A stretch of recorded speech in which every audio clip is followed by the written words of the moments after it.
नमस्कार साथियों, स्वागत है आपका अपने YouTube चैनल कोचिंग क्लासेज में। फिर आपके सामने हाजिर है एक नई वीडियो के साथ। आज हम जो चर्चा करने वाले हैं, जो 11.4 जो प्रश्नमाला है, उससे पहले आने वाले जो परमे है और जो उपपर्मे, उसका हम जिक्र करेंगे। सबसे पहले 11.4 से प्रश्नमाला से पहले जो परमे आती है और उसके जो एग्जाम्पल आते हैं, इस वीडियो में आपको बताया जाओ। उसके बाद में जो अगली वीडियो में आपको 11.4 का जो प्रश्नमाला वो आपको कराया जाएगा। ठीक है, कि दो समरूप त्रिभुजों के क्षेत्रफल है। दो त्रिभुज दे रखे, आपको दो त्रिभुज बना लो, कोई भी बना लो आप। त्रिभुज ए बी सी, क्या बना लो? त्रिभुज ए बी सी बना लो। दूसरा त्रिभुज आप पी क्यू आर बना लो।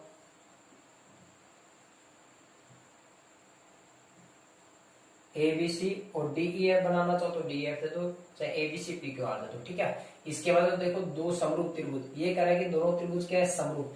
इसने ये कहा है कि दो समरूप त्रिभुजों के क्षेत्रफल पर आधारित महत्वपूर्ण प्रमेय। तो देखिए, दो समरूप त्रिभुजों के क्षेत्रफलों का अनुपात, क्या बोला इसने? दो समरूप त्रिभुजों के क्षेत्रफलों का अनुपात उनकी संगत भुजाओं के वर्गों के अनुपात के समान होता है।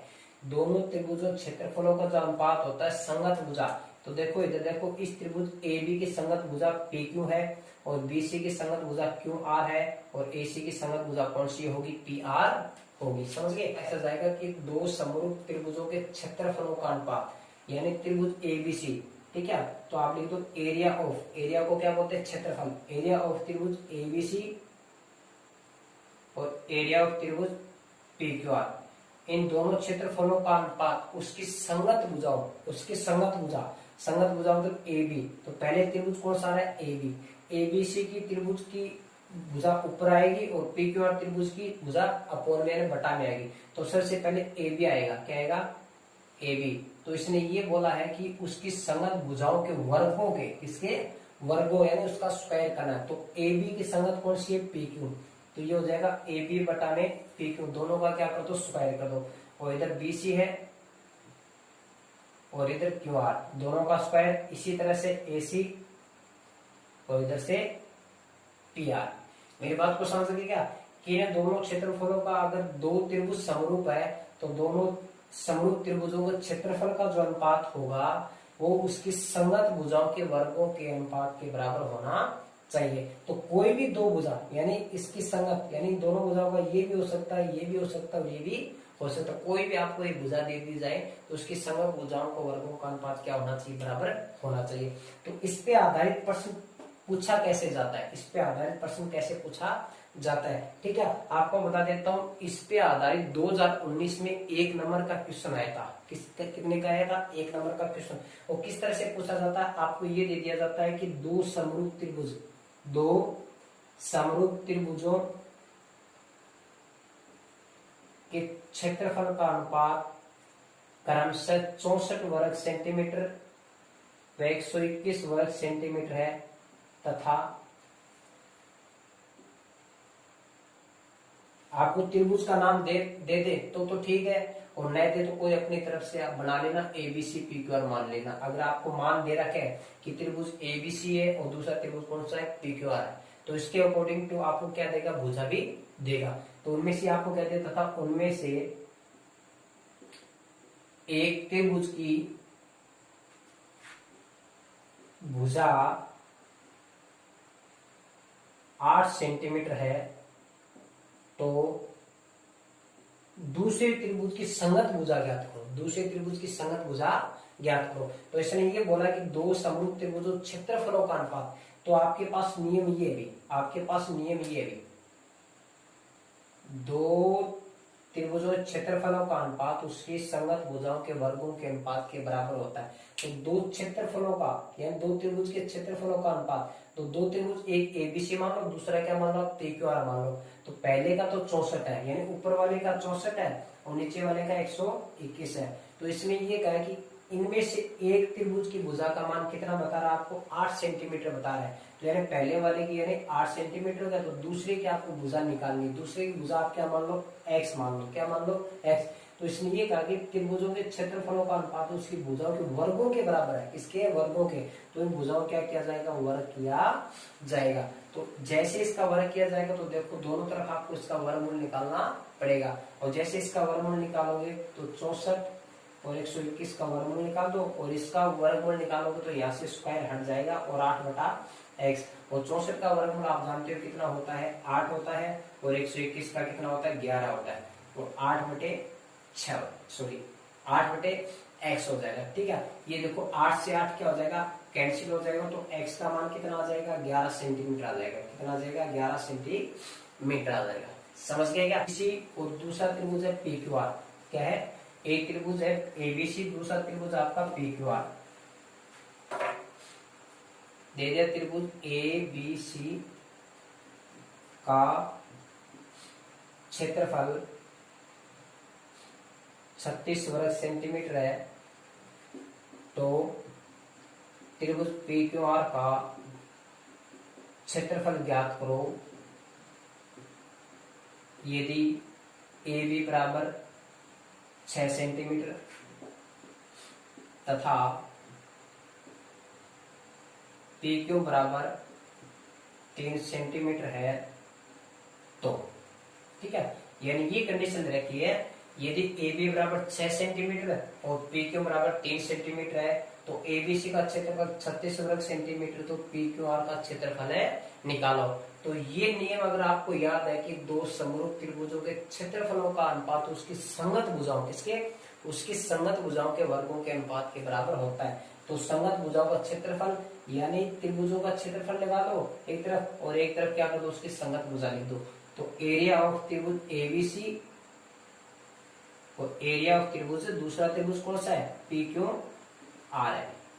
तो इसका अनुपात कैसे लिखो, देखो AB के साथ भुजा आएगी PQR, BC के साथ QR आएगी, और AC के साथ क्या आएगी, PR आएगी। तो आपको भुजा कौन कौन सी दे रखी है, AB दे रखी है, और कौन सी दे रखी है, PQ। तो आप AB का स्क्वायर करोगे और PQ का स्क्वायर करोगे। इनमें से जिसका मान दे रखा है वर्ग दो। ABC का क्षेत्रफल दे रखा है आपको 36, कितना दे रखा है, 36। आपको त्रिभुज PQR का क्षेत्रफल आपको निकालना है, और AB का मान आपके पास 6, इसका क्या करना है, स्क्वायर। PQ का मान आपके पास कितना है, इसका क्या करना है, स्क्वायर। अब इसको हल कर लो, आपके पास इधर 36 है, और एरिया ऑफ त्रिभुज कौन सा है, PQR। इधर देखो 6 का स्क्वायर 36 हो जाएगा, 3 का स्क्वायर कितना हो जाएगा, 9 हो जाएगा। ठीक है, आप ठीक है, तो 36 से 36 कट जाएगा, आपके पास बचेगा एरिया ऑफ त्रिभुज PQR बराबर क्या हो जाएगा, 9 वर्ग सेंटीमीटर हो जाएगा। ठीक है, आपको ये दे दिया कि दो समरूप त्रिभुज है और उसके क्षेत्रफलों का अनुपात है, वो आपको कह दिया 64, आपको कह दिया 8:9 है, तो उसकी संगत भुजाओं का क्षेत्रफल निकालो। ठीक है, तो संगत भुजाओं का अनुपात निकालो। क्या निकालना, संगत भुजाओं का अनुपात। जैसे आपसे पूछ लिया जाता है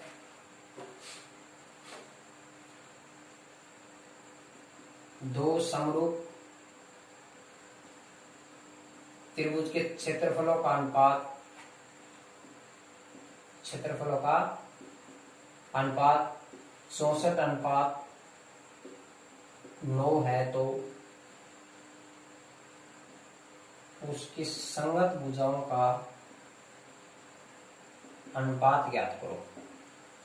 क्या देती है आपको कि दो समरूप त्रिभुजों के क्षेत्रफलों का अनुपात दे रखा है, किसका दे रखा है, क्षेत्रफल का अनुपात इतना है, तो उसकी संगत भुजाओं का अनुपात ज्ञात करो। तो ये नियम यानी ये प्रमेय कौन सी लगती है, 1 नंबर है। यानी ये प्रमेय अगर जिस बच्चे को याद है तो वो आराम से कर पाएगा। इसने क्या कहा है कि दो समरूप त्रिभुजों क्षेत्रफलों का अनुपात है, उसकी संगत भुजाओं के वर्गों के अनुपात के बराबर होता है। तो एक तरफ इसका क्षेत्रफल का अनुपात लिखा जाता है, और एक तरफ क्या लिखा जाता है, उसकी भुजाओं के वर्गों का अनुपात लिखा जाता है। तो एक तरफ क्या लिखा जाएगा, तो दो समरूप त्रिभुज के क्षेत्रफलों का अनुपात, तो दोनों त्रिभुज क्या मान लो आप, एक तो ABC मान लो, दूसरा क्या मान लो, PQR।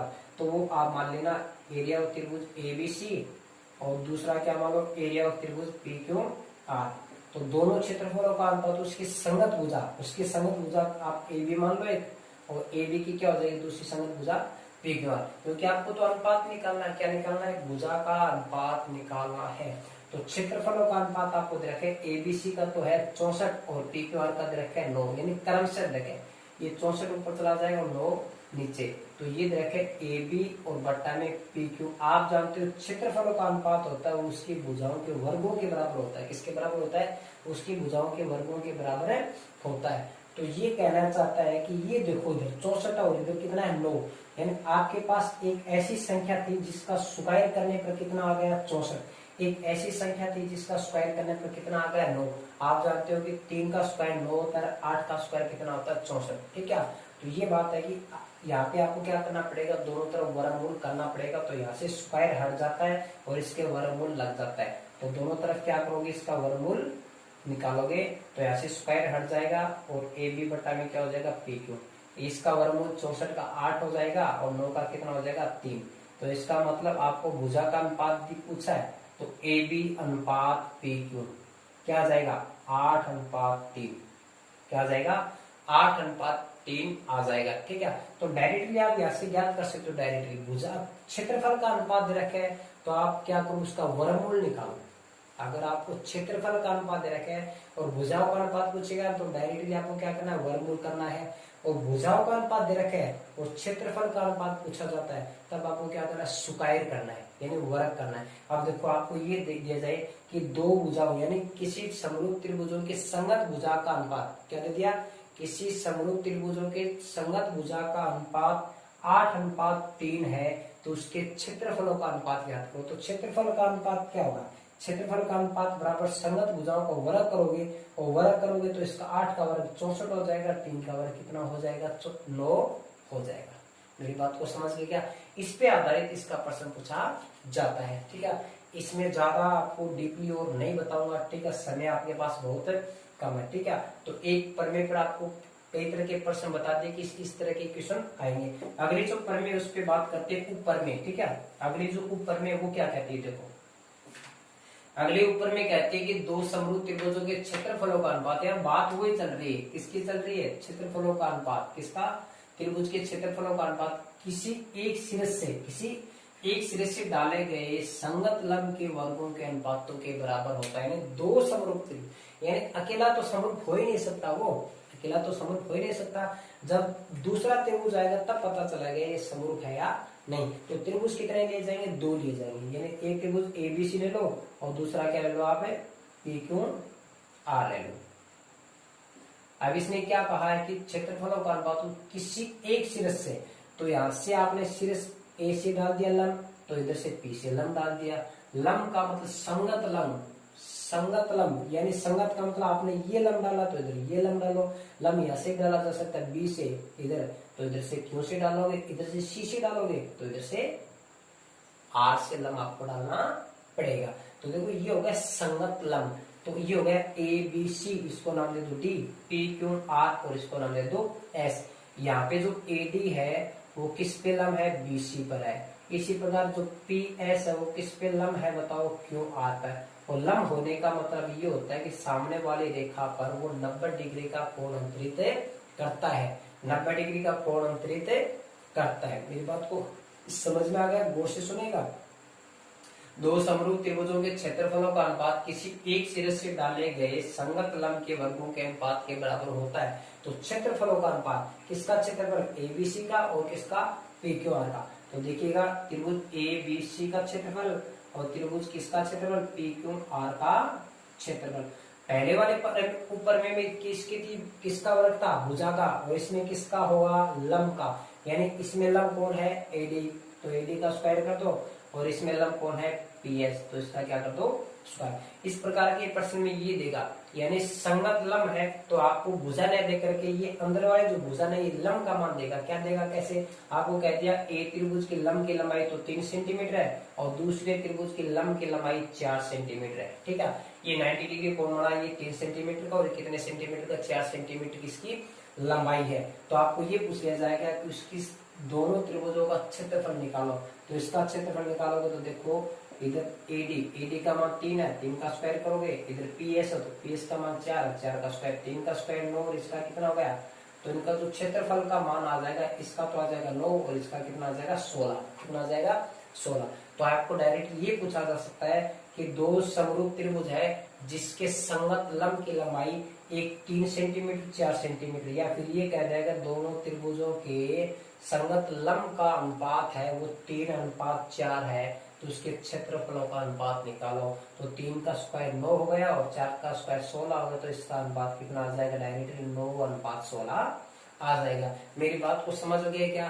जब आपको भुजा दे रखी है और क्षेत्रफल का अनुपात पूछे तो आपको क्या करना है, स्क्वायर करना है। क्या करना है, स्क्वायर। आपको क्षेत्रफल का अनुपात दे रखा है और भुजा पूछ ली जाए और आपको लंब का अनुपात पूछ लिया जाए, लंब की लंबाई पूछ ली जाए, तब आपको क्या करना है, वर्गमूल करना है। क्या करना है बताओ, वर्गमूल करना है। समझ गए क्या? इसी प्रकार अगले प्रमेय की बात करता हूँ। प्रमेय की दो समरूप त्रिभुजों क्षेत्रफलों का अनुपात उसकी संगत माध्यिकाओं को क्या बता रही है, संगत माध्यिकाओं के वर्गों के अनुपात, यानी जितनी भुजा है, लंब है और इसके जो लंब है, भुजा है और माध्यिका है, सभी का वर्ग है। जितनी भुजा उसका वर्ग होगा, क्या होगा, वर्ग होगा। तो देखो त्रिभुज वही ले लेते हैं, त्रिभुज एबीसी लेते हैं, दूसरा त्रिभुज क्या लेते हैं, पीक्यूआर लेते हैं। ठीक है, ये प्रश्नमाला में स्टार्ट कर सकता था, इसका एग्जाम्पल भी करा देता, लेकिन आपको इसके बारे में पहले नॉलेज होना जरूरी है। जब इसका नॉलेज होगा, इसी पे आधारित उसके एग्जाम्पल है और उसी पे आधारित किसके है, 11.4 प्रश्नमाला है। ठीक है, जब आपको इसका ज्ञान नहीं होगा तो इसका तो प्रश्न नहीं आएगा। दूसरा आप देखिएगा, दो समरूप त्रिभुजों क्षेत्रफलों का अनुपात उसकी संगत माध्यिकाओं, तो दो त्रिभुज बना लो ए बी सी। त्रिभुज कैसा ही बन सकता है, वो समद्विबाहु भी हो सकता है, समबाहु भी हो सकता है और विषमबाहु भी हो सकता है, किसी प्रकार का त्रिभुज हो सकता है। इसने बोला कि दो समरूप त्रिभुज है, वो दोनों त्रिभुज क्या होंगे, समरूप होंगे, चाहे वो समकोण त्रिभुज हो, चाहे समबाहु त्रिभुज हो, चाहे समद्विबाहु त्रिभुज हो, चाहे विषमबाहु त्रिभुज क्यों ना हो। इसमें ये बोला कि उसकी संगत माध्यिका, माध्यिका क्या होती है, माध्यिका वो होती है कि किसी त्रिभुज के एक शीर्ष से निकलने वाली रेखा सामने वाली रेखा को समान दो भागों में बांट देती है। क्या माध्यिका और लंब, इन दोनों में फर्क क्या होता है? लंब होता है वो 90 डिग्री का कोण बनाता है। ये जरूरी नहीं कि सामने वाली रेखा को समान दो भागों में बांटे, ये कोई जरूरी नहीं है। ठीक है, वो समान दो भागों में तभी बांटेगा जब वहां पे समबाहु त्रिभुज हो। कौन सा त्रिभुज हो, समबाहु त्रिभुज। क्योंकि समबाहु त्रिभुज तीनों ही भुजा क्या होती है, बराबर होती है, तो वो बराबर भागों में बंटेगा। और प्रत्येक 60 डिग्री की तो 30-30 डिग्री में बंट गया, तो 30-30 डिग्री में बंट गया तो भुजा भी बराबर भागों में बढ़ने वाली है। ठीक है, तो ऐसी कंडीशन समबाहु त्रिभुज में बढ़ती है। और माध्यिका क्या होती है, माध्यिका क्या होती है कि जिस कोण से रेखा निकलती है सामने वाली रेखा को समान दो भागों में बांटेगी, चाहे वो 90 डिग्री का कोण बनाए चाहे न बनाए। माध्यिका को जरूरी नहीं कि वो 90 डिग्री कोण बनाए, हाँ, लेकिन लंब क्या है, 90 डिग्री कोण बनाएगा। और ये जरूरी नहीं कि सामने वाले भुजा को समान दो भागों में बांट भी सकती है, नहीं भी बांट सकती। सिर्फ एक समबाहु त्रिभुज में ऐसी कंडीशन बनती है, एक समबाहु त्रिभुज में एक ऐसी कंडीशन बनती है जिसमें इन दोनों का कार्य एक ही होता है, इन दोनों का कार्य एक ही होता है। माध्यिका भी वही होती है और लंब भी वही होता है, क्योंकि माध्यिका क्या करती है, समान दो भागों में बांटती है, और लंब ये 90 डिग्री को बनाती है, तो ये भी क्या करती है, समबाहु त्रिभुज समान दो भागों में बांटती है। ठीक है, तो माध्यिका का कार्य होता है कि सामने वाली रेखा को समान दो भागों में बांटना, और लंब का कार्य होता है कि सामने वाली रेखा पर 90 डिग्री का कोण अंतरित करना। समझ गए मेरी बात को? अब देखिए माध्यिका की बात करते हैं। यहाँ पे एक माध्यिका हो गई, ठीक है, और यहाँ पर भी एक माध्यिका हो गई। अब मान लो ये त्रिभुज ऐसा बना होता भी, बिंदु यहाँ पे बी होता है, ठीक है। अब ये माध्यिका यहाँ पर ना करे, कहां पे आती, लगभग यहाँ क्या आती, तो इसको क्या करते हैं, दो भागों में मारते हैं। ये जरूरी है कि देखो 90 डिग्री दिख रहा है, 90 डिग्री नहीं हो सकता, 90 डिग्री एक सीधी स्ट्रेट लाइन में घूमेगी, एल की आकृति बनेगी। ठीक है, समझे मेरी बात को? तो ये हो गया आपकी माध्यिका। तो एडी और पीएस क्या यहाँ पे माध्यिका है। जिस तरह से लंब था उसी प्रकार से ये कार्य करती है माध्यिका। समझ गए? वही तरीका है, त्रिभुज क्षेत्र एबीसी का क्षेत्रफल बटा में पीक्यूआर का क्षेत्रफल बराबर में क्या हो जाएगा, एडी का स्क्वायर और बटा में पीएस का स्क्वायर। ठीक है, तो इसके माध्यिका लंबाई देकर के क्षेत्रफल पूछ लेगा, या क्षेत्रफल का मान देकर के लंबाइयों का अनुपात पूछ लेगा, वही चीज है बस। इसी प्रकार 4 नंबर ऊपर में दो समरूप त्रिभुज क्षेत्रफलों का अनुपात उसके संगत कोणों के समद्विभाजकों के वर्गों के अनुपात के बराबर होता है। तो देखो संगत कोण यानी ये जो कोण है, यह क्या भी कोण है, एक ऐसी रेखा कि उस कोण को क्या करते समान दो भागों में बांट देगा। अगर 60 डिग्री तो 30 डिग्री, ये 30 डिग्री, ठीक है। और एक ये भुजा हो जाए, मान लो इस कोण को बांट दिया, ये मान लो 50 डिग्री तो 25 डिग्री हो गया। तो ये जो रेखा है ना, इस कोण को समान भागों में बांटने वाली जो रेखा है, तो आप उसको लंब बोल दो चाहे माध्यिका बोल दो, समझ गए क्या। ये भी रेखा इसी तरह से कार्य करती है जिस तरह से माध्यिका का प्रयोग होता है, लंब का प्रयोग होता है, उसी प्रकार से इस भुजा का कार्य इसी के साथ होता है। जिस प्रकार से माध्यिका का लंब का प्रयोग होता है उसी प्रकार इस भुजा का प्रयोग होता है। वही प्रयोग, वही अनुपात लिखना है, एबीसी का क्षेत्रफल बटा में पी क्यू आर का क्षेत्रफल बराबर में जो लंब समद्वि भाजक दे रखी है, यानी लंब समद्वि और संगत कोणों की समद्वि भाजक दे रखी है, उसके वर्गों का अनुपात बराबर हो जाएगा, ठीक है। अब चलिए उस ऊपर में पर आधारित दो उदाहरण आपके एग्जाम्पल नंबर 3 और एग्जाम्पल नंबर 4। आपको जो अभी थोड़ी देर पहले जो ऊपर में कराई थी उस पे आधारित कुछ दो एग्जाम्पल है वो आपको करा देता हूँ, साथ में करवा देता हूँ उसको, ठीक है। आप देखिएगा, आपको दे रखिए यदि त्रिभुज A B C D F के क्या समरूप है, तो पहले से दे रहा है कि एक त्रिभुज दूसरे त्रिभुज के क्या समरूप है, तो समरूप है जिनमें ए बी 2.2 सेंटीमीटर और डी ई है 3.3 सेंटीमीटर। तो ए बी सी व डी ई एफ के क्षेत्रफलों का अनुपात निकालो, यानी दोनों त्रिभुजों समरूप की कंडीशन दे दी। यानी ये जो ऊपर में दे रखी है वो दो त्रिभुजों के समरूप पे आधार है, यानी समरूप पे आधारित जो ऊपर में है तभी ये लागू होगी जब दो त्रिभुज क्या हो, पहले समरूप हो, क्या हो, समरूप हो के तभी आपको ऊपर में पूछी जाती है। यानी पहले ये कंडीशन जरूर देगा कि दोनों त्रिभुज क्या होंगे, समरूप होंगे, क्या होंगे, समरूप होंगे। तो देखो आपको क्या पूछा है, एबीसी डीएफ के क्षेत्रफलों का अनुपात पूछा है, तो क्षेत्रफल अनुपात और उसकी संगत भुजा दे रखी, क्या देखिए, संगत भुजा। तो देखो यहाँ पे आपके पास दो त्रिभुज बन गए, एक तो एबीसी बन गया और दूसरा त्रिभुज बन गया आपका डीईएफ, क्या बन गया, डीएफ। किसकी बात हो रही है, ए बी और डीई, ये ए बी रहा आपका और ये रहा डी, तो संगत भुजा होगी ना, तो इसका क्षेत्रफल बटा में इसका क्षेत्रफल, तो क्षेत्रफलों का, यानी आप जानते हो, ठीक है, हम जानते हैं कि त्रिभुज ए बी सी यानी एरिया ऑफ त्रिभुज ए बी सी और एरिया ऑफ त्रिभुज डी ई एफ, यानी एरिया ऑफ का मतलब होगा त्रिभुज ए बी सी का क्षेत्रफल और डी ई एफ का क्षेत्रफल होगा वो उसकी संगत भुजाओं के वर्गों के अनुपात के बराबर होना चाहिए, यानी वर्गों के बराबर होना चाहिए 2.2। तो इधर आपके पास देखो ए बी भुजा आएगी और ए बी के साथ कौन आएगा, डी आएगा। तो देखो ए बी का मान आपके पास 2.2 सेंटीमीटर है, इसका क्या करोगे, स्क्वायर, डी कितना 3.3, इसका क्या करोगे, स्क्वायर। देखो पॉइंट के बाद में एक अंक, पॉइंट के बाद में एक अंक, तो एक पॉइंट से पॉइंट कट जाएगा, आपके पास कितना बचेगा 22/33 और इसका स्क्वायर, आप इसको 11 से काट सकते हो, यानी देखो दोनों का स्क्वायर है, इसका भी स्क्वायर है और इसका भी स्क्वायर, तो इसको होल स्क्वायर कर सकते हो आप। ये 11 से कट जाएगा, 11 दूनी 22 और 11 तिया 33, तो देखो 2 का स्क्वायर 4 हो गया और 3 का स्क्वायर कितना हो गया, 9 हो गया। तो आपको क्या पूछा है कि एबीसी और डीएफ के क्षेत्रफलों का अनुपात, तो देखो एबीसी का अनुपात कितना है 4, ये डीएफ का मान कितना है 9, तो इसका अनुपात कितना आ जाएगा 4:9 हो जाएगा। अगर इसको आप ये लिख दोगे तो क्या हो जाएगा, गलत हो जाएगा। अनुपात कैसे लिखा जाता है, पहले तो ऊपर वाला लिखा जाता है और नीचे वाला आगे यहाँ पे लिखा जाता है, समझ गए क्या। ऊपर वाली संख्या पहले लिखो, नीचे वाली संख्या बाद में लिखो, ऐसा मत कर देना ये पहले लिख दो और ये बाद में, तो ये अनुपात गलत माना जाएगा, समझ गए क्या। अब देखो समझ में आ गया होगा, तो इसका अनुपात कितना होगा 4:9। इसी पे आधारित अगला क्वेश्चन है, देखो दो समरूप त्रिभुज एबीसी व पीक्यूआर की संगत भुजाओं का अनुपात, यानी पिछली बार क्या पूछा था, क्षेत्रफलों का अनुपात किसका, और अब की बार किसकी पूछ लिया भाई, भुजाओं का अनुपात पूछ लिया, यानी इसका अपोजिट पूछ लिया। देखो भुजा का अनुपात पूछा जाएगा तो आपको वर्गमूल निकालना पड़ता है, आपको बताया था ना भुजा का अनुपात पूछे तो वर्गमूल निकालना पड़ता है, और क्षेत्रफल का अनुपात निकालना हो तो इसका वर्ग करना पड़ता है। तो देखो आपने भुजा का क्या किया था, वर्ग किया, तो तभी मान आया आपके पास, आपने इसका क्या किया, वर्ग किया, तभी आपके पास मान आया। जब आप भुजाओं का अनुपात पूछा है तो आपको क्षेत्रफल का अनुपात देगा, क्या किसका मान देगा, क्षेत्रफल का अनुपात देगा, तो इसका वर्गमूल करना पड़ता है। तो आप जानते हो देखो त्रिभुज एबीसी यानी एरिया ऑफ त्रिभुज, डायरेक्ट आप ये लिखोगे त्रिभुज एबीसी और एरिया ऑफ त्रिभुज पीक्यूआर।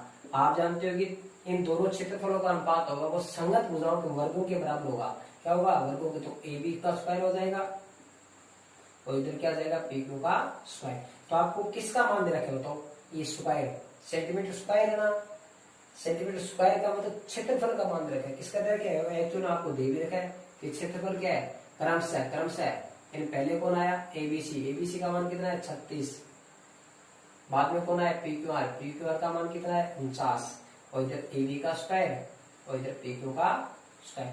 तो आपको भुजा का अनुपात पूछा है, तो यहाँ पे स्क्वायर और यहाँ पे बगैर स्क्वायर, यानी ये कह रहा है कि एबी की जगह एक ऐसी संख्या थी जिसका स्क्वायर करने पर कितना आ गया 36, पीक्यूआर की जगह एक ऐसी संख्या थी जिसका स्क्वायर करने पर कितना आ गया 49। आप जानते हो कि 7 का स्क्वायर करने पर 49 आता है और 6 का स्क्वायर करने पर 36 आता है। तो आपको क्या करना है, इसका वर्गमूल करना हो। जैसे आप वर्गमूल करोगे 36/49 हो जाएगा, और इधर ए बी बटा बी क्या हो जाएगा पी क्यू। तो 36 का वर्गमूल कितना होता है 6 होता है, और इधर 49 का कितना होता है 7। तो आपको किसका अनुपात पूछा है, भुजा का। तो ए बी का मान 6 आ गया, पी क्यू का मान कितना आ गया 7, तो भुजा का अनुपात क्या हो जाएगा 6:7 हो जाएगा। तो इस एग्जाम्पल को मैंने 7 इसलिए बताया है कि दोनों क्वेश्चन के एक दूसरे के अपोजिट है।